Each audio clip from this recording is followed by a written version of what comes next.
capítulo de número 1, os versos de 35 a 41, se você puder. João, no capítulo 1, os versos 35 a 42, perdão. Eu vou ler na Nova Versão Internacional.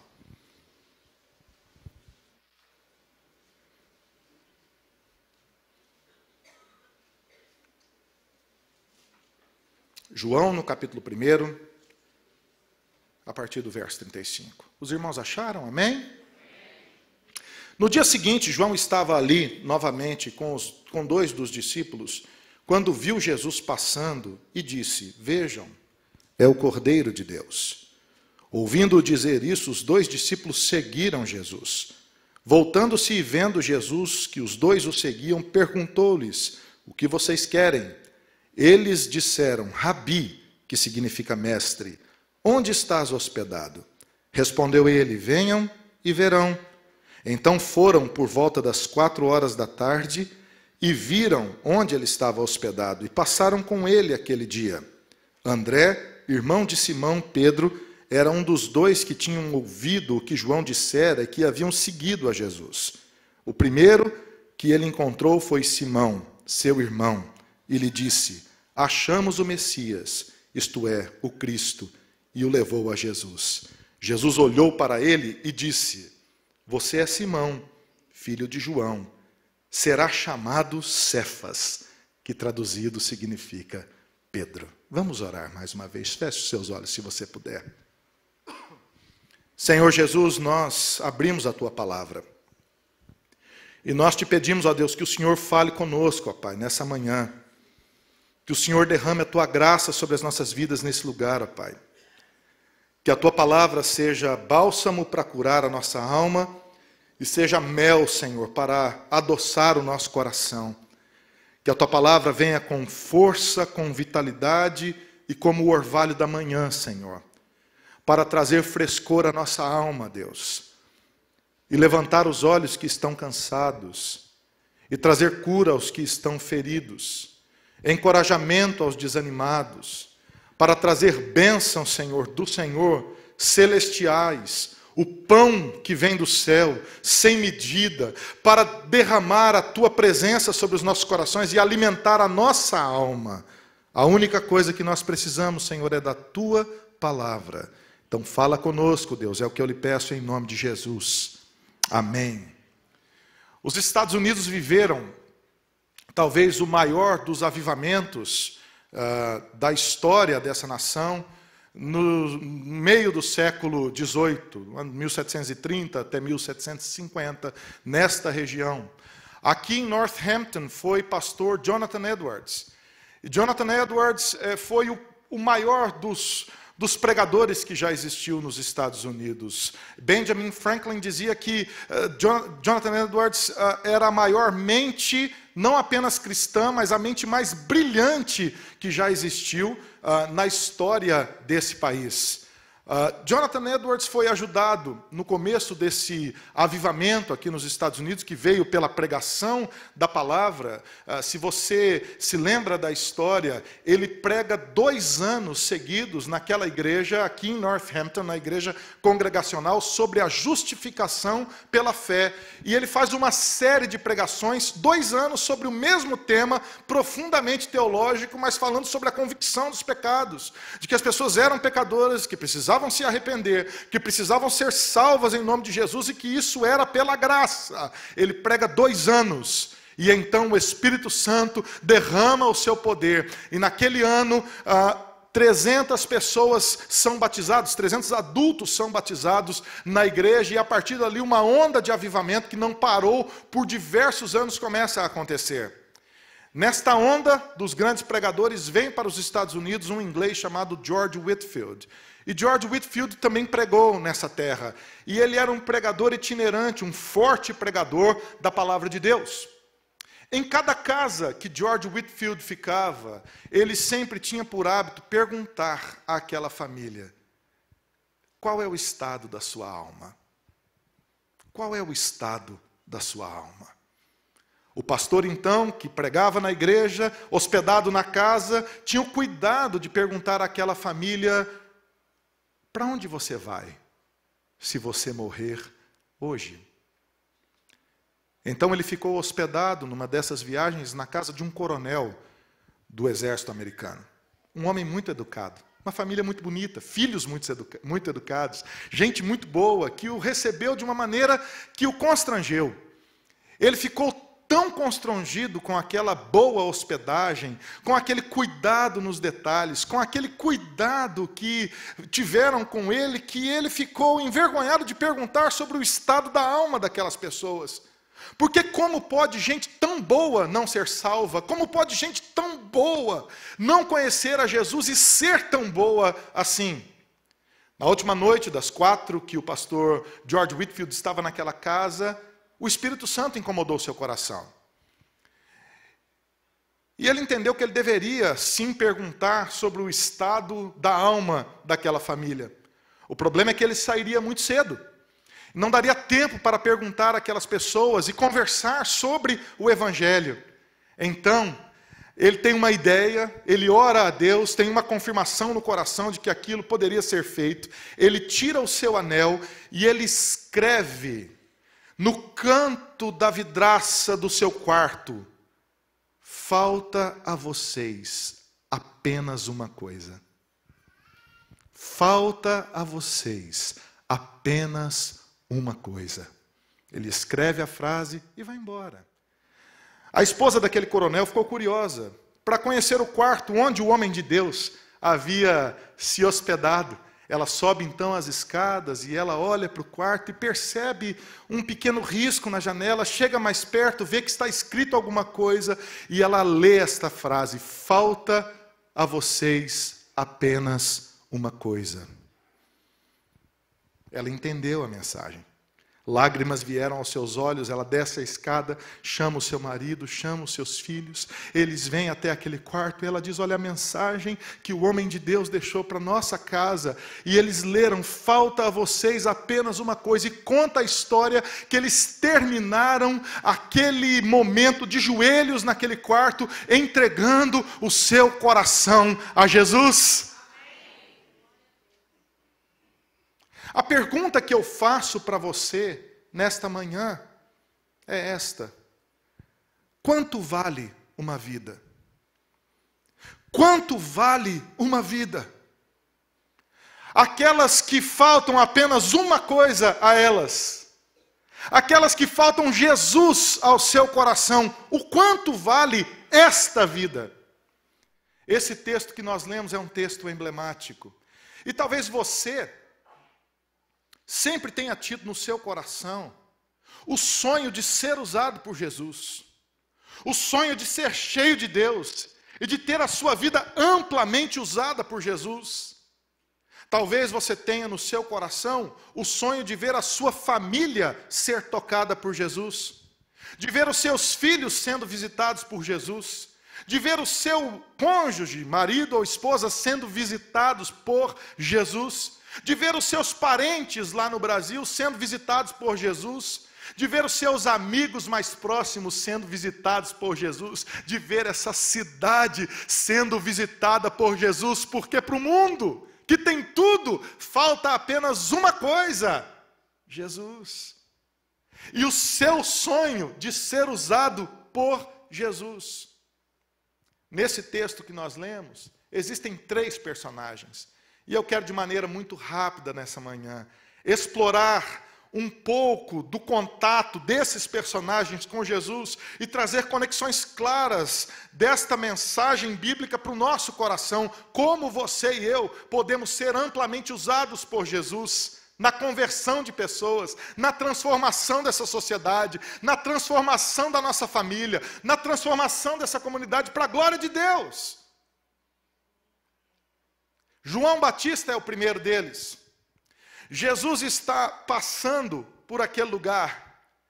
E João Batista, que tem os seus discípulos em torno dele, você tem que se lembrar que João Batista batizava o batismo do arrependimento, e ele traz consigo discípulos, seguidores que vão e o ouvem e que o ajudam no seu ministério. Seus discípulos estão com ele, e João Batista, ao ver Jesus, diz: vejam, é o Cordeiro de Deus. Vejam, é o Cordeiro de Deus. O primeiro ponto dessa mensagem é esse. Se você quer ser amplamente usado por Jesus, você precisa apontar a sua vida para Jesus.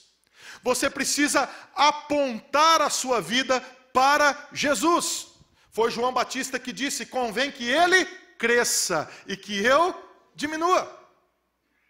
Convém que ele avance e que eu retraia. Convém que a obra dele cresça e que a minha obra diminua. O grande problema dos nossos dias é que as pessoas apontam demais para si mesmas. Elas apontam demais para os seus problemas ou para o problema do outro. Nós apontamos demais para as falhas, nós apontamos demais para as nossas impossibilidades, nós apontamos demais para as coisas que a gente não tem, nós apontamos demais para as nossas frustrações, nós apontamos demais para os embates e as lutas que a gente tem na vida. A nossa vida muitas vezes não avança porque nós culpamos demais as pessoas pelo nosso fracasso. Nós olhamos para trás e culpamos o nosso passado.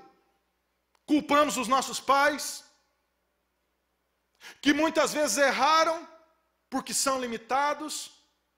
Culpamos alguém que nos feriu, um relacionamento que fracassou, alguém que nos traiu, alguém que nos passou a perna.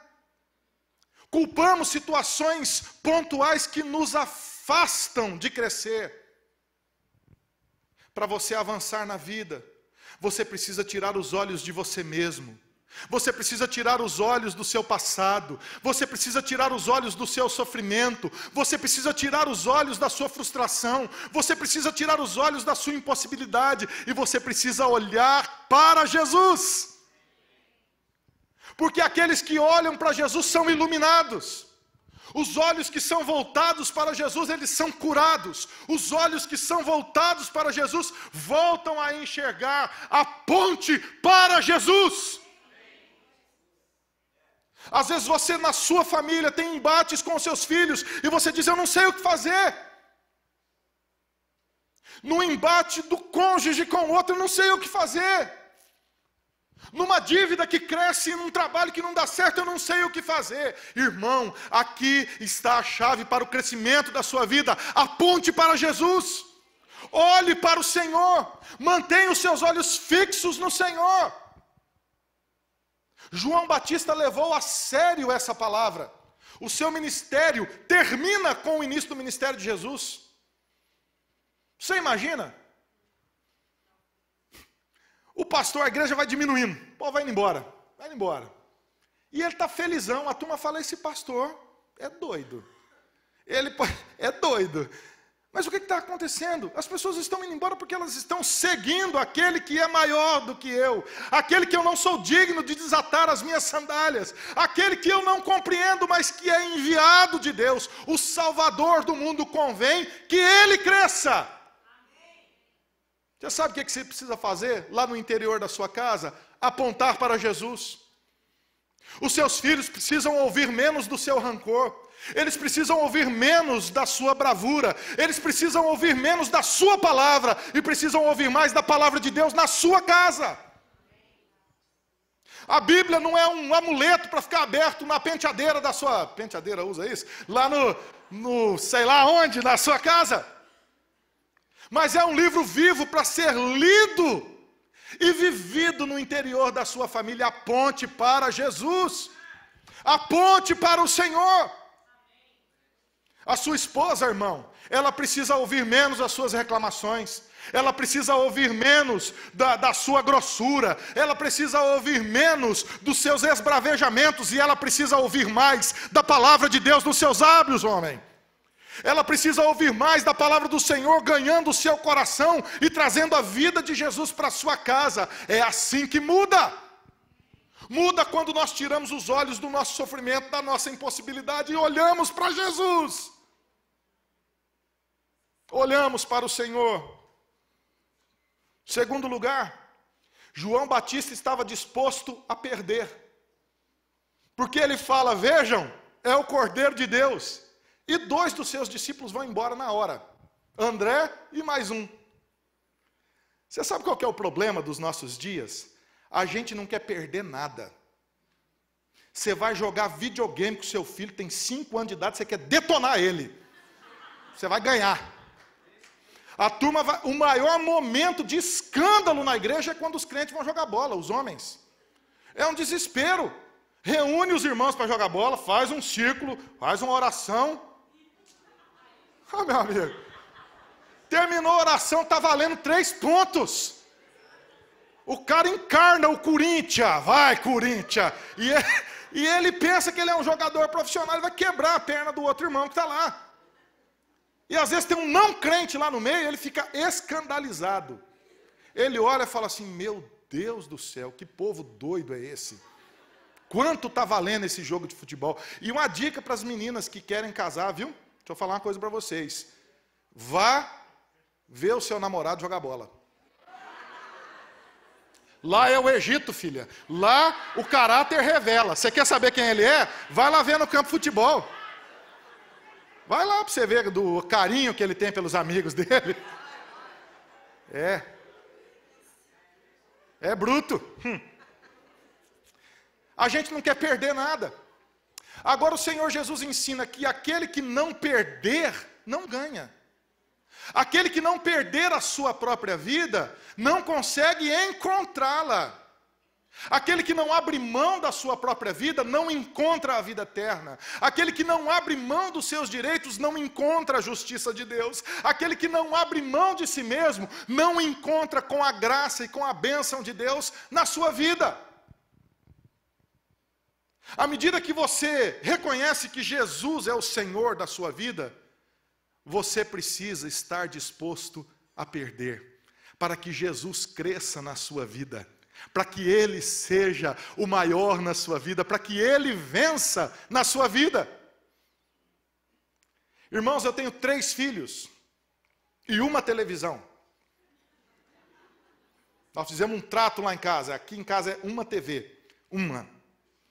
Fala comigo, uma TV. Eu amo o controle remoto da TV. O controle remoto da TV é um sinal de poder para o homem. Você sabia disso ou não? Eu tenho a força. E eu comecei a perceber que os meus filhos gostam do controle da TV também. E que ao mesmo tempo que eu quero assistir o The Voice, eles querem jogar o videogame deles. Ou eles querem assistir uma série no Netflix. Ou a minha esposa quer assistir um canal de... ela gosta de 2 tipos de programa. Aqueles negócios que conserta a casa. Sabe? Na casa. Que ela fica vendo o que vai comprar. E negócio de culinária. Ô, gente, programa de negócio de fazer comida é para dormir. Eu vejo aquele programa e durmo. Porque não eu sou bom para comer, não para cozinhar. É desenhado para isso. E eu comecei a perceber que aquilo era uma luta interna no meu coração. Que eu sentava na sala para ver televisão e que dali 3 minutos meus filhos não estavam mais na sala. Você já viu o pai que espalha a família? Já viu? Ele senta na sala, quando vê ele está sozinho, ele e a televisão. E eu comecei a fazer essa pergunta, por que os meus filhos não gostam de sentar aqui comigo e assistir televisão comigo e gastar tempo comigo? Você sabe o que eu fiz, irmão? Eu comecei a sentar com eles, e eles falavam assim, eu sentava e eles me davam o controle da TV. Ó o sinal do ditador chegando aqui. E eu comecei a falar assim, não filho, eu só vim aqui ficar com você. Vai lá assistir The Recess, assistir os desenhos dele. Você já viu seu filho ficar jogando Minecraft, irmão? Que desespero. Meia hora eles montando aquele bloquinho, monta e desmonta, monta e desmonta, monta e desmonta, monta. E eu falo, qual é a finalidade desse jogo? Não tem, pai. É só isso aí mesmo. E eu ali. Vamos jogar um FIFA, pai? Vamos. E eu perna de pau, e eles ganhando de mim todos, mas eu fui aprendendo. Fui aprendendo. Aquele que não está disposto a perder, não ganha. Hoje os meninos vêm até mim sugerindo programas. Ô pai, eu vi um filme tão legal vamos lá no cinema? Ô pai, vem cá que você tem que ver. Pai, olha o gol que eu fiz. Às vezes eu estou lá no meu escritório, preparando uma mensagem, preparando um sermão, e eu começo a ouvir o grito, pai, pai, pai, pai. Eu falo, morreu. Saio, vou correndo, eles estão na sala de televisão, olha o gol que eu fiz, pai, olha o gol que eu fiz, pai. Senta aqui, pai. Quem não perde, não ganha. Se você não está disposto a perder do seu tempo e investir na vida das pessoas, você nunca vai ganhar essas pessoas. Nunca. Irmão, eu era um marido que não lavava a louça para minha esposa, mas nem na bala eu não lavava a louça. Eu tinha um problema emocional com a louça. Olhava para aquela louça e falava assim, não, aqui é o limite da minha masculinidade, está aqui. Não vou lavar. Não ajudava a minha esposa. E às vezes eu perguntava assim, mas por que minha esposa não gasta tanto tempo assim comigo? É porque ela está ocupada demais. Quem não perder, não ganha. Eu comecei a levantar. Ô meu benzinho, eu lavo a louça. Comecei a lavar a louça. Com o coração tranquilo. Mal lavado no começo. As broncas. Essa panela aqui, volta a panela. Eu não vou lavar de novo, vai lavar, não vai lavar. Aí eu percebi que ela começou a enxugar a louça do meu lado. Ninguém pediu. E ela enxugando a louça, guardando. Que é confusão, tal, e tal. Para checar se está limpo, né? Para ver se está limpo mesmo. Eu comecei a ajudá-la a fazer almoço. Comecei a ajudá-la nas pequenas tarefas de casa. Eu fui um homem que cresceu numa casa. Os homens estão desesperados já no momento desse. Tem homem aqui falando, pastor, chega, pastor. É com você mesmo, irmão. Pega aí, pega para você. Eu cresci numa família que minha mãe, ó a noção da minha mãe. Minha mãe fechou a porta do meu quarto e falou, daqui para dentro é problema seu. Eu vivia num ninho, pensa num ninho. Era ali em casa mesmo. Minha mãe nunca entrou no meu quarto, e se ela entrava, ela não falava nada, porque era um problema meu, na cabeça psicológica dela, estava me ensinando a ser responsável. Aí eu casei com a Ana Paula. Gente, Ana Paula, você entra na minha casa, o meu guarda-roupa parece loja. Sabe quando você vai na loja? Minha camisa não é dobrada, ela é enroladinha. É rolinho. As minhas camisas, elas vão assim em tom degradê, do mais escuro para o mais claro. Passando pela xadrez, elas são hiper organizadas. As coisas em casa são hiper organizadas porque ela é assim. Agora você imagina, ela casou com um homem que fez uma opção de ser tosco. Pensa num homem que fez uma opção de ser bruto. Ele largava as coisas todas assim pela... Já viu um homem que deixa rastro onde passa? Vai ficando a botina, vai ficando roupa para o meio do caminho. Toma banho, parece que é um lava-jato dentro do banheiro. Que não sabe onde ficou nada dentro de casa, a toalha sumiu, tudo sumiu. Já viu o homem que fica gritando, bem, onde é que está tal coisa? Está na frente dele, ele não vê. O que aconteceu, irmãos? Eu comecei a perceber claramente que eu perdia muito do carinho da minha esposa naqueles momentos. E que se eu não tivesse a disposição de perder, de abrir mão, de fazer algo que era desconfortável para mim, para a glória de Deus e para o bem dela, eu não a ganharia ampla e totalmente. Sabe o que aconteceu? Eu comecei a prestar atenção nos detalhes. Hoje eu chego em casa, irmão, eu tiro o blazer assim, dá uma vontade de jogar. Sabe quando vem aquela vontade de jogar na cadeira? Ou aquele corrimão da escada é uma tentação, que ele já tem até um lugarzinho para você pendurar ele ali, ó. Aí eu lembro, não, o lugar disso aqui é ali naquele closet, vou lá e guardo. Porque fazendo essas pequenas coisas, eu estou perdendo para ganhar. Às vezes as pessoas não ouvem o que você tem para falar para elas, porque você já as perdeu. Você vai falar de Jesus para alguém, mas você já perdeu aquela pessoa.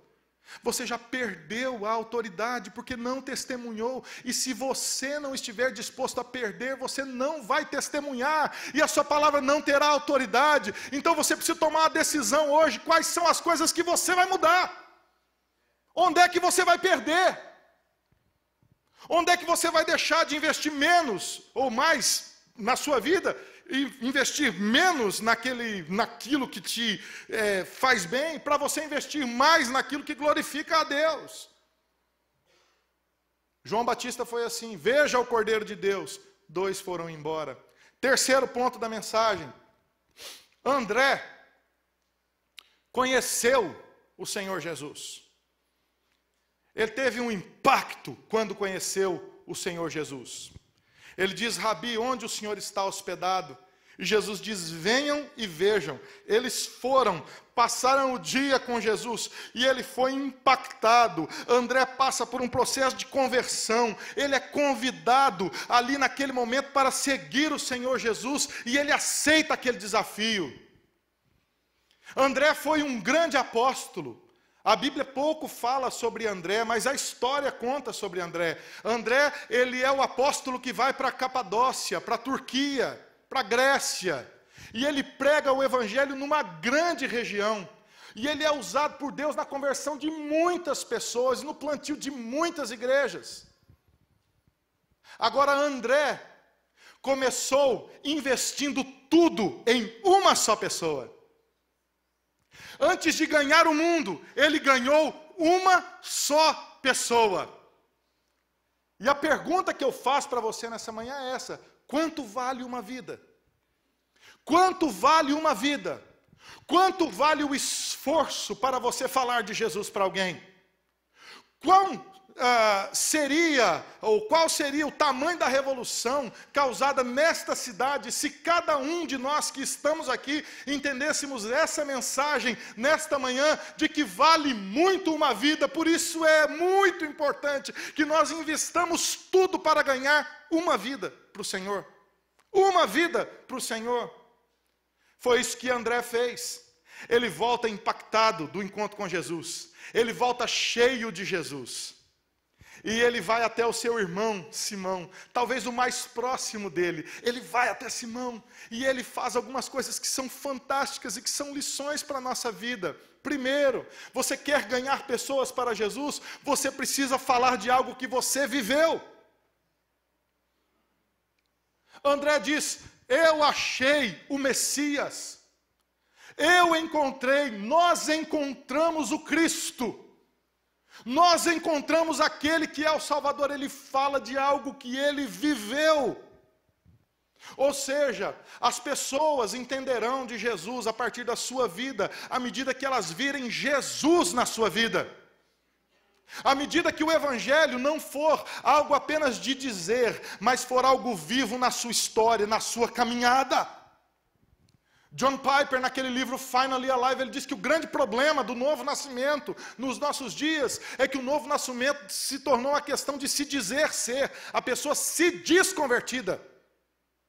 Ela se diz convertida, mas Jesus não transformou a sua vida ainda. Então você precisa, em primeiro lugar, de uma experiência pessoal e profunda com Jesus. Em segundo lugar, você precisa falar para as pessoas de algo que você vive.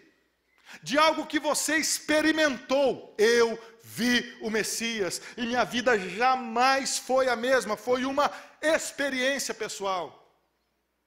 Depois, André teve uma ação missionária. Ele foi até Pedro, ele foi até Simão. Interessante isso, não é?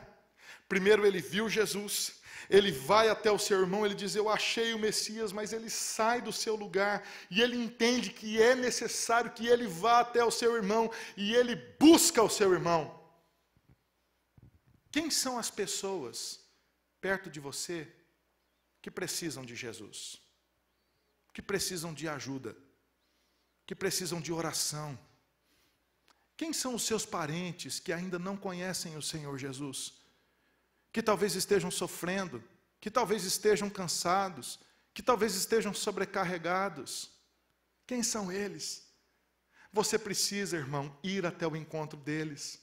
Pastor, mas eles estão no Brasil. Você tem um Facebook, você faz tanta coisa com esse Facebook. Por que não falar de Jesus? Por que não mandar uma mensagem para alguém dizendo: olha aqui, eu conheci o Senhor Jesus, Ele é bom para mim, Ele me salvou, eu era triste, agora eu estou felizão, Deus transformou a minha vida, Ele pode transformar a sua também. Eu amo tanto você, mas Jesus ama muito mais. Quem são as pessoas que você precisa ir ao encontro e testemunhar firmemente das coisas que você tem vivido? É uma ação corajosa de um irmão que vai até o seu próprio irmão e diz: brother, eu encontrei o Messias, eu encontrei o Senhor Jesus, vem comigo, você precisa encontrar Ele também. Ele leva Pedro até Jesus. Às vezes não é apenas um movimento de ir ao encontro, mas de trazer essa pessoa até Jesus. Quanto vale uma vida? Quanto vale a vida do seu filho? Você não deve apenas levar Jesus até o seu filho, mas trazer o seu filho até Jesus. Trazer o seu esposo até Jesus. Trazer a sua esposa até Jesus. Jesus precisa ser o centro dos seus relacionamentos. Mas você sabe o que acontece, irmão? O verão explica. Vai dando uns 80 graus no domingão. A turma olha para aquele lago fazendo assim, ó. Para a piscina, para a picanha. Eles vão olhando para os atrativos que tem nessa terra. E eles vão indo para tudo quanto é lugar. Às vezes a esposa diz para o marido assim, o marido já não é lá aquelas coisas com o evangelho, ele já não gosta muito da igreja. E ela faz o favor de acordar cansada. Ai, hoje eu estou cansada, não vou não. Ah não, esse negócio, não vou não quero saber não. E às vezes vai murchando aquela chama que tinha acabado de acender na sua casa. Você não precisa apenas levar o Senhor Jesus, mas você deve trazer as pessoas até o Senhor Jesus. Ao convívio da igreja, ao convívio do grupo pequeno, ao convívio das oportunidades que essa igreja oferece para que você cresça no Evangelho. É seu trabalho fazer isso, irmão. É seu trabalho se esforçar para que o Senhor Jesus cresça na sua casa. É seu trabalho abrir a Bíblia na sua casa e ensinar o Evangelho para os seus filhos. Pastor, eu não sei o que fazer. Abre o YouTube, acha uma mensagem do pastor Manuel e põe na sua casa para você ouvir de novo. E fala para os seus meninos, senta aí que nós vamos ver um homem de Deus falar aqui. Senta em volta da mesa. Ah, mas eles não sentam, põe uma pizza lá em cima. Uma Coca-Cola. Senta em volta da mesa, com a pizza não para, faz um bolo de chocolate, dá um jeito. Crie oportunidades para que o evangelho seja pregado. Outro dia eu ouvi um testemunho de um pastor que eu achei um barato. Um homem muito rico no nordeste do Brasil se converteu. Se converte a Jesus. O seu filho nasce com uma síndrome seríssima, a ponto de quase morrer. Aquele homem então, muito rico, recém-convertido, entende que o seu filho não deveria, por causa do alto grau da sua síndrome, ele não deveria morar mais na cidade. Ele compra uma fazenda. Comprou uma fazenda e se mudou, construiu uma casa e se mudou para aquele lugar. Ele descobriu duas coisas quando comprou a fazenda. Sabe aquelas coisas que você descobre depois que você compra? Né? Você comprou um carro, o carro estava fundido. Você comprou uma roupa, a roupa estava furada. Você comprou uma terra, a terra estava invadida. Você já viu mais ou menos isso? Tinha um assentamento do MST ali em volta da fazenda dele. E não tinha água. Ele comprou uma terra que não tinha água. O primeiro açude era longe da casa dele para arrebentar. Ele, com muito dinheiro, fura um poço, mesmo no Nordeste, um poço numa profundidade muito grande, retira água potável, água boa, e ele então constrói naquela fazenda uma piscina, um lago, água, chafariz, e o povo em volta dele todo buscando água de jumento, lá embaixo no açude. Ele, um homem crente, sabia muito pouco do Evangelho. Falou, preciso falar de Jesus para esse povo aqui. Ele vai lá na porteira da fazenda dele, coloca uma torneira com água encanada e pendura uma plaquinha simples na torneira dizendo assim: beba da água da vida. E ele percebeu que a turma passava com o jumento carregado com aquele balde de água, passava pela porta da fazenda dele, ia lá no açude, e voltava, e passava e voltava, e falou, não, está errado isso aqui. E ele começou a ficar lá na porta da fazenda, e aí, Quando passava um, ele falava assim, amigo, a água aqui é de graça, está metade do caminho lá, e a água aqui é melhor do que a água de lá, por que você não pega a água aqui? Mas quanto é? Não é nada não, pode pegar. E fala para os seus amigos que pode pegar também. E esse negócio fala para o amigo, fala para o amigo, fala para o amigo, engarrafamento de jumento na frente da fazenda do homem. E a turma toda ali, aquela confusão. Um dia ele está na casa dele, uns 3 homens, que eram líderes daquele movimento de assentamento do Sem Terra, bateram lá na casa dele e falaram assim, queremos perguntar aqui para o senhor, qual é a intenção do senhor dar água aí para a turma aí, porque o povo está desconfiado. Não, pode beber, eu estou fazendo isso porque Jesus transformou meu coração e eu quero abençoar a vida de vocês. E eles falam, que conversa é essa? Não, é isso mesmo, Jesus e tal. E pregou para os homens, o que aconteceu? Converteram. Os homens converteram. Eles creram em Jesus. E aí então ele falou assim, como é que a gente sabe mais de Jesus? Ele falou, volta aqui semana que vem. E ele não sabia nada do evangelho, ele era um recém-convertido, ligou para o pastor, falou, pastor, manda um pastor para cá, que converteu uns 3 aqui, e nós vamos começar um grupo aqui. O pastor falou, não vou mandar não, é você.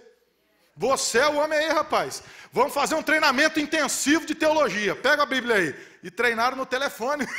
Treinaram ali rapidão. Deu uma lista de livros para ele comprar e falou, leia. Deus te abençoe. Ministério do se vira aí, ó. Deus está mandando, se vira aí, ó. E foi chegando gente, 10 pessoas, 20 pessoas, 30 pessoas. Eu vi o vídeo da igreja que foi fundada naquela fazenda, 700 pessoas adorando o Senhor Jesus, porque alguém decidiu compartilhar o evangelho. Porque alguém decidiu compartilhar de Jesus. Você sabe o que aconteceu? Pedro se converteu. André pregou e o Pedro converte. O Pedro é doido. O Pedro é maluco. Ele tem coisas para resolver na sua alma. Ele é sanguíneo, ele é agitado, ele é acelerado, ele é ligado no 380. Mas ele converteu.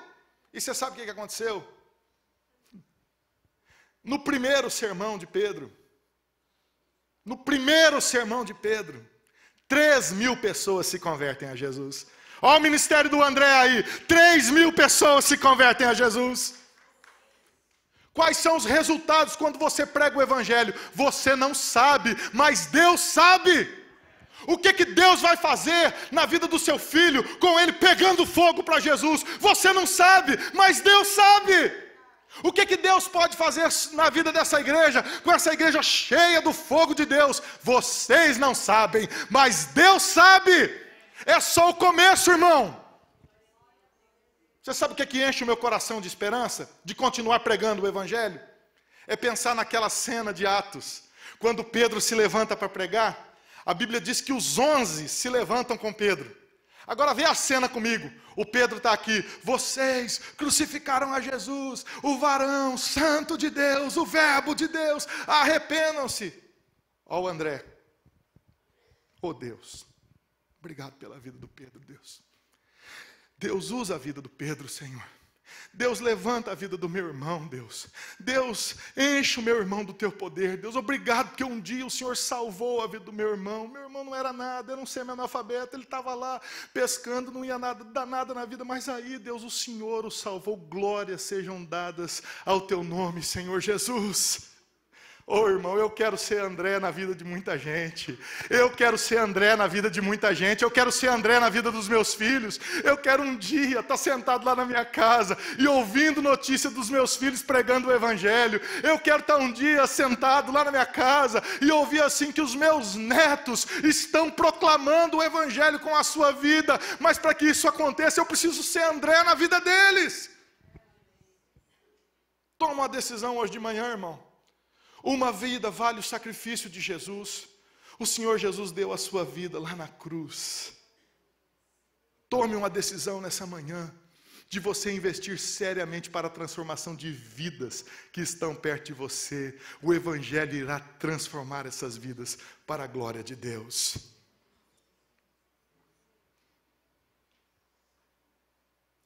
No dia do meu batismo, nós estávamos assim, 5 rapazes ajoelhados.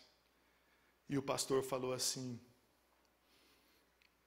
nós não sabemos o que Deus irá fazer na vida desses jovens. Nós não sabemos quantos deles serão pregadores do Evangelho.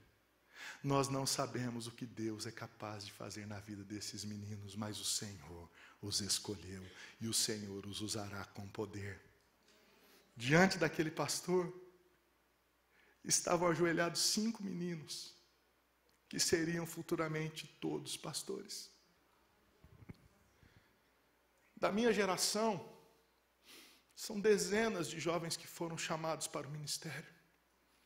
Só Deus sabe o que Ele é capaz de fazer na vida de alguém que foi incendiado pelo poder do Evangelho, que foi cheio do poder do Senhor. Quantas vidas foram salvas, quanta gente foi transformada, quanto lugar que o Evangelho já foi pregado, porque alguém decidiu ser André na vida do outro.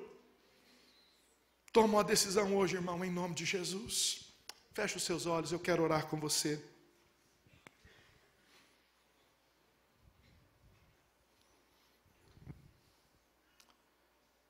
Talvez nessa manhã, você precisa tomar uma decisão de parar de apontar para você mesmo, para os seus problemas, e começar a apontar para o Senhor Jesus dentro da sua casa. Eu quero fazer essa primeira oração nessa manhã com gente que está assim. Com gente que precisa parar de murmurar.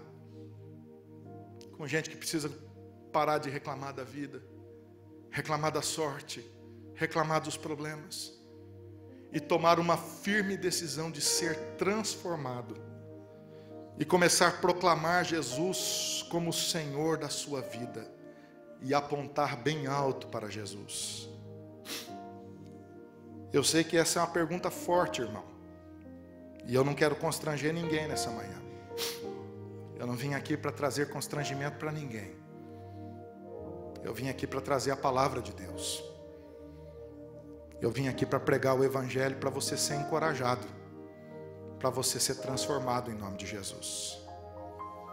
E se você entendeu que você precisa tomar essa decisão hoje de manhã, de apontar menos para você, e de firmemente apontar mais para Jesus, somente para Jesus na sua vida, faz um sinal com a sua mão onde você está, para eu poder orar com você. Amém. Graças a Deus. Aleluia. Aleluia. Aleluia. Pode abaixar sua mão, querido. Senhor, eu quero orar por essas vidas, ó Deus, em nome de Jesus. De gente, Pai, que tomou uma decisão aqui, Pai, de apontar para o Senhor, ó Pai. Diante deles agora começa um desafio, Deus. Começa um desafio forte, Deus. Eles serão provados, eles serão tentados, ó Deus. Muitas vezes a murmurar, a reclamar, a desanimar. Mas eu peço, Senhor, que em nome de Jesus o Teu poder e a Tua glória seja sobre eles, ó Deus, em nome de Jesus. Que o Teu poder e a Sua glória seja sobre eles, ó Deus, em nome de Jesus. E que o Senhor Jesus possa brilhar alto na vida desses queridos, ó Pai, como o sol da justiça. E que eles olhem para o Senhor e sejam iluminados, ó Deus. Sejam cheios do Senhor, para a glória do Teu nome, Senhor. Talvez nessa manhã existam outros que estão aqui, que são como o André, que querem ser como o André. Talvez você tenha compartilhado pouco de Jesus com as pessoas perto de você. Talvez você tenha sentido a sua vida tão vazia, tão fraca, mas você tem o desejo de ser usado por Jesus. Mais do que isso, tem pessoas perto de você que estão sofrendo e elas precisam de ajuda e você não sabe o que fazer, ou você não tem feito o que você sabe que precisa ser feito. Nessa manhã eu quero desafiar você a tomar uma decisão de ser André na vida de alguém, de ser usado para a transformação da vida dos seus filhos, intencionalmente, de trazer o Evangelho para dentro da sua casa e de levar os que são da sua casa para o Evangelho, de ser usado por Deus para pregar com ousadia, de usar tudo que você tem, o telefone, o Facebook, a internet, as ferramentas, o que Deus deu na sua mão, para que você proclame o Senhor Jesus bem alto e bem forte nessa cidade. Se você está tomando essa decisão nessa manhã, eu quero orar com você em nome de Jesus. Eu quero orar com você em nome de Jesus. Faz um sinal com a sua mão e deixa eu orar com você. Aleluia. Amém, queridos. Amém. Pode baixar sua mão, querido. Deus, eu quero orar com essas pessoas que levantaram as mãos, ó Pai. Porque certamente perto delas existe alguém sofrendo, Deus. Existe alguém que está cansado, que está perdido, que está sendo muitas vezes, Senhor, maltratado pela vida e pelo inimigo. E essa pessoa precisa, ó Deus, da Tua ajuda, do Teu alcance. Então usa, Senhor, a vida desses Andrés que levantaram a mão nessa manhã, ó Pai. De gente que o Senhor, usará na conversão de outras pessoas. E eles certamente verão, Senhor, a transformação de vidas ao seu redor, ó Pai, que serão tocadas pelo Teu amor, pela luz de Jesus, pela graça do Senhor. Ó Deus, quantas casas não serão transformadas, ó Deus, para a glória do Teu nome. Filhos rebeldes serão transformados em filhos do Senhor, ó Pai. Casamentos que talvez estavam quebrados, eles serão restaurados para a glória do Senhor. Amizades que estavam desfeitas serão refeitas para a glória do Senhor. Família que andava distante será reencontrada na graça do Senhor. Porque filhos do Senhor se levantarão naquele lugar e dirão: eu encontrei o Messias, eu encontrei o Senhor, eu encontrei a vida, venham, vejam. Oh Deus, faz isso, Deus, na vida dessas pessoas, ó Pai, em nome de Jesus, em nome de Jesus. Por último, eu quero convidar toda a igreja para ficar em pé. Nós vamos fazer essa última oração. E eu quero fazer um desafio para você, em nome de Jesus. Para que você e eu sejamos instrumento na transformação desta cidade. Amém, queridos? Para que você e eu sejamos instrumentos de Deus na transformação da nossa comunidade. Para que você e eu sejamos instrumentos de Deus na transformação do mundo para a glória de Deus. Porque quando você prega e proclama o Evangelho vai transformando as gerações, vai transformando a terra, vai aplainando os vales, vai trazendo vida aos lugares que eram áridos, vai trazendo esperança para aqueles que estavam cansados. Então eu quero que você nessa manhã saia daqui encorajado em nome de Jesus, a abrir os seus lábios e proclamar o Evangelho para a glória de Deus e esperar a grande colheita para a glória do nome do Senhor, que virá sobre a sua casa, em nome de Jesus. Deus amado, a Tua palavra ensina, Deus, que quando Pedro se levantou, os 11 levantaram junto com eles, ó Pai. E um sermão pregado a uma voz, mas a 12 corações, ó Pai. De gente que se uniu em torno do Teu nome, Senhor Jesus, e que impactou a terra, Deus. Oh Deus amado, dá-nos isso, Deus, em nome de Jesus, ó Pai. Oh Senhor, permita que os nossos olhos vejam, Senhor, a transformação de pessoas perto de nós, ó Pai. Permitam, Senhor, que os nossos olhos vejam esta igreja crescer e florescer nessa cidade, ó Pai, dobrar, triplicar, quadriplicar, Senhor, mudar, Senhor, de lugar, crescer tanto, Senhor, que os líderes não saberão o que fazer de tantas pessoas nesse lugar, ó Pai. Porque uma geração decidiu anunciar o nome de Jesus e o Senhor derramou o Teu poder sobre esta casa, Deus.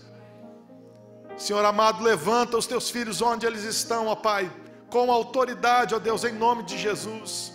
Levanta, Senhor, homens, mulheres, jovens e crianças com autoridade, ó Deus, em nome de Jesus.